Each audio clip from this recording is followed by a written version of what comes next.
Good morning friends. দেখুন আমরা morning walk এসেছি। কি সুন্দর একটা লোকেশন, কি সুন্দর একটা জায়গা। এখন আমরা আস্তে আস্তে ভিতরে ঢুকছি।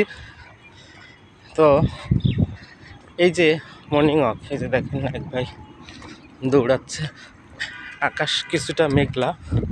এই যে হচ্ছে লেক, আর হচ্ছে রায়ের বাজার বুদ্ধিজীবী কবরস্থান। এই যে ওপারে এই যে কবরের নেম প্লেটগুলো দেখা যাচ্ছে। এই যে এটা হচ্ছে রায়ের বাজার বুদ্ধিজীবী স্মৃতিসৌধ যাকে বলে। আর এটা হচ্ছে সেই পাশে যে লেক, এই লেকে অনেক মাছ আছে, বড় বড় মাছ আছে।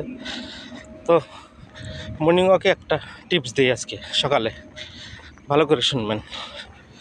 তো আমরা এই যে অনেক সময় খাবারের সাথে অনেকে বেশি বেশি লবণ খাই।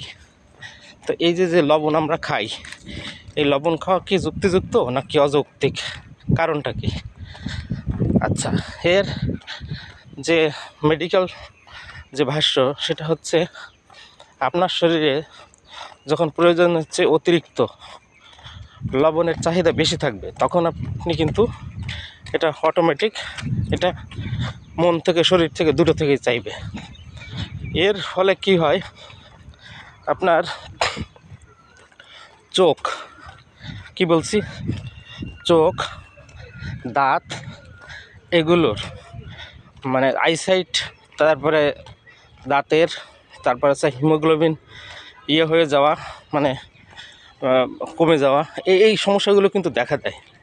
তো আপনারা এই বেশি মাত্রায় লবণ খাবেন না। এটা থেকে আপনাদের ইনসোমেনিয়া হতে পারে, মাথা ব্যথা তো হবেই।